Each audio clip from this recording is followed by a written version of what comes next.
Today is the day where the Philadelphia Phillies will begin their playoff journey in search of that World Series trophy, and they will begin their pathway against the New York Mets. The Mets have earned the right to face this Phillies team after taking down the Brewers in the wild card match, and I'm here to break down the surprising pitches decisions that were made by kind of both teams in this opportunity. Now, for the Phillies, they did have the advantage here, obviously with the wild card, the Mets having to earn the right to make it to the NLDS and face them. They had to burn through quite a few bodies, using some of their top pitchers, obviously some more wear and tear on each one of their players, and I think that works out pretty well for this Phillies team. It's been a controversial topic, this bye week versus wanting to have the momentum keep playing, and the Mets are absolutely a team that has grabbed that type of momentum, but I do think it's the best thing for this Phillies team to be rested up, be mentally prepared, and be locked in, ready to get the job done. Now, as far as the decisions that were made, first want to start off with, we kind of knew that Zack Wheeler was obviously the guy on the mound in game one, that he has been the Phillies ace since he's been in Philadelphia, a guy that I would make the case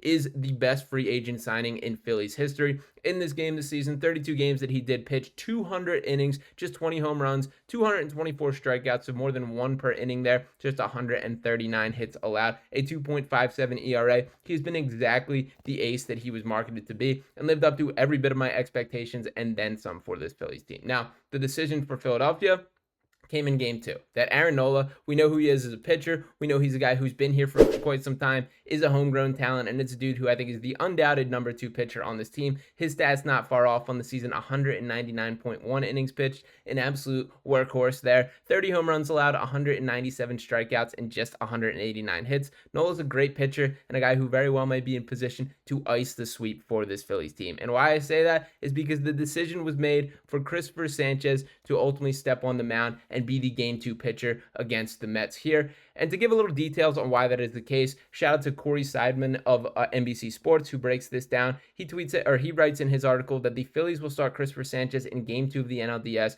and Aaron Nola in game three. Manager Ron Thomson announced Friday afternoon. It was already known that the Phillies would start their ace Zack Wheeler in Saturday's game one, but Sunday's game two came down to Sanchez or Nola. Sanchez was far better this season at home with a 2.21 ERA than on the road with a 5.02 ERA, a major factor in the decision. It wasn't just about Sanchez's home success, though. It was also about how Nola's calmness and playoff experience could factor into the high-pressure start in enemy territory. Quote, just looking at playing the Mets, going into Citi Field, I think there's going to be a pretty hostile environment, Thomson said. Knowing Aaron Nola, you probably won't see any different type of excitement out of him. Looking at Sanchez's home road splits, I just thought it was the smartest thing to do.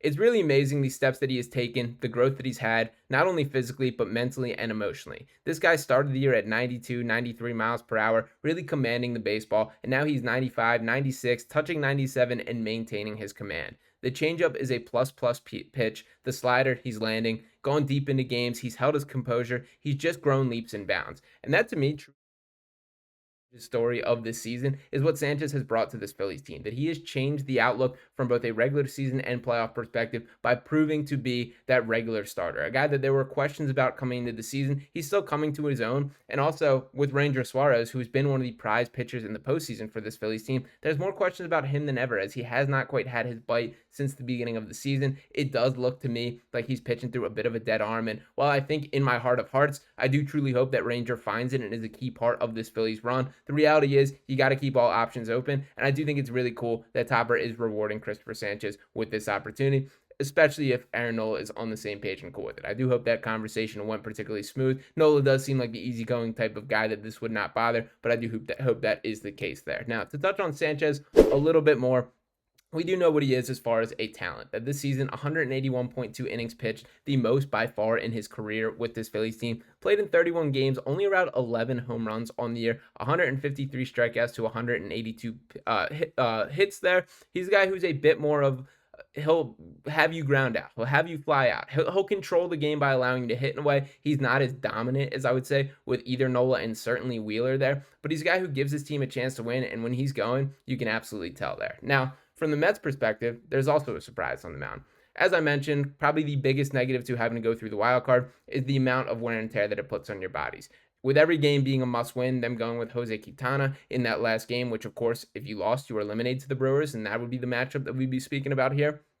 They had to use their best stuff. So that led them to a surprising decision to start, and let me pull up the exact here that they will be starting right-hander Kodai Senga in Game 1 of the National League Division Series on Saturday against the Philadelphia Phillies after missing the past 2 months with a calf injury. Senga, who is 31 and was the Mets' best pitcher last season, hasn't thrown since July 29th when he left his only outing of the season with a calf strain after 5 1/3 innings. Shoulder and tricep injuries have sidelined Senga for the season's first 4 months. So some concerning standpoint as far as the injury, but this is a guy who's a high caliber pitcher when he's at his best. He was an all-star last year. He was second rookie of the year voting. He does have the stuff and had an incredibly impressive year last year. But that does not mean we have seen it this year. And I do think, I'm not going to call it a desperation move, as I think it's a little bit more out of necessity. But it's clear the mindset from the Mets is our options are probably not good enough. We got to think outside the box here. And this is a guy that you have not seen for the entirety of the season. That to me is the takeaway, is they're not throwing a guy that there is familiarity. In kind of my past video, speaking about my outlook and why we should not be afraid of this Mets team, talked a lot about the breakdowns, kind of the matchups that have gone down this season, the success from different guys. This is somebody that you have to clear the slates for, that you have not seen him this season. It's been a full calendar year since he's last pitched against this Phillies team, and that is something that does come into factor here.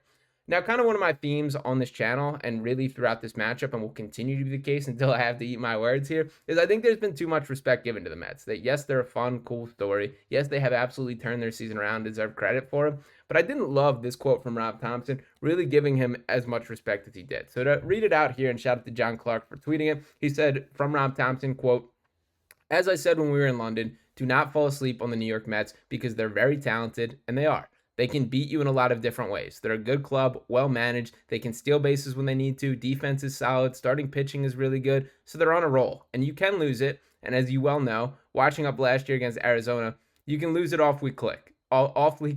It's all about the next day's starting pitcher, but we've got a good club." Phillies manager Rob Thomson on his message to his team about not taking anything for granted just because they're the home team and the favorite. Quote, "The game is about control of the strike zone. If you do that, you're going to win a lot of games. Once you get in the lead, then you keep going and you keep putting pressure on the other club because they will feel it. As you see in these short series, the road teams will win a lot of series and sweeps. And I think what happens is, because it's my theory anyway, the road team hits first, likely to score first, and then the home team or that team that gets behind kind of panics and gets out of their strike zone. They try to do too much and it snowballs on them. So I think that the constant message, it doesn't matter whether it's the start of the year or playoff time, is you got to get the lead and you put the hammer down and put them away." So I do love how he ended with that.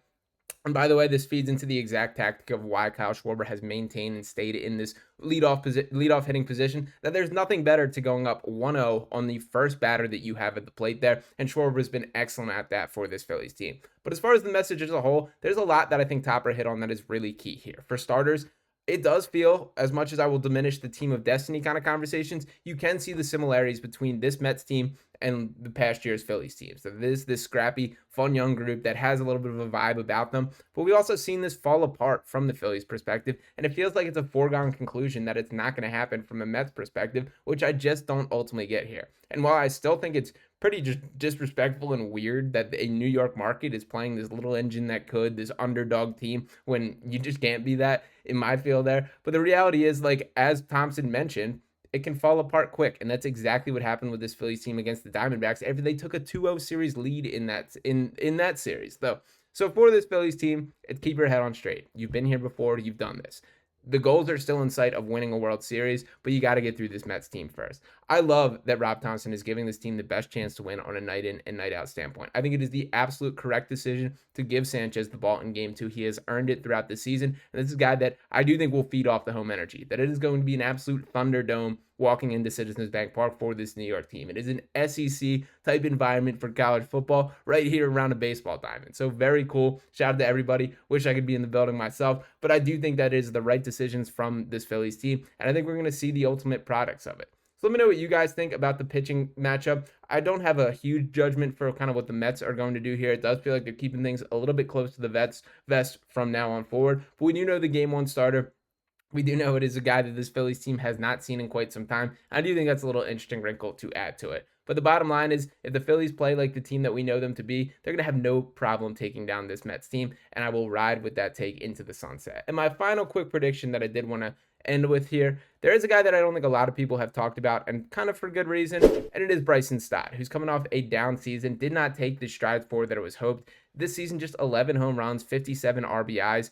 in 506 at-bats, just 124 hits there. Really not a great season for Stott overall, but we know what a key part of this Phillies team he has been through this stretch of time, and he was excellent in the past 2 postseasons. And there is a part of my brain that thinks Stott is going to get hot, that this might be the time where he might be one of the rising stars, the unexpected players to pick up in the biggest moments. He's done it in years past, and that's kind of my bold prediction entering this series is keep an eye on Bryson Stot. So ultimately, let me know your guys' thoughts on the comments. Could you see Stott having a day? And what's your feel on the series? I am not ruling out a 3-0 Phillies series sweep. I do think that's the mentality from Thomson to get Nola on the bump for Game 3. But we'll see how things play out until that point. Appreciate each and every one of you guys tuning into this video here. Make sure you're dropping a subscribe if you have not already. Drop a like on this video. Any thoughts below. And I'll be talking to you next time after Game 1 right here on Phillies Digest. Peace.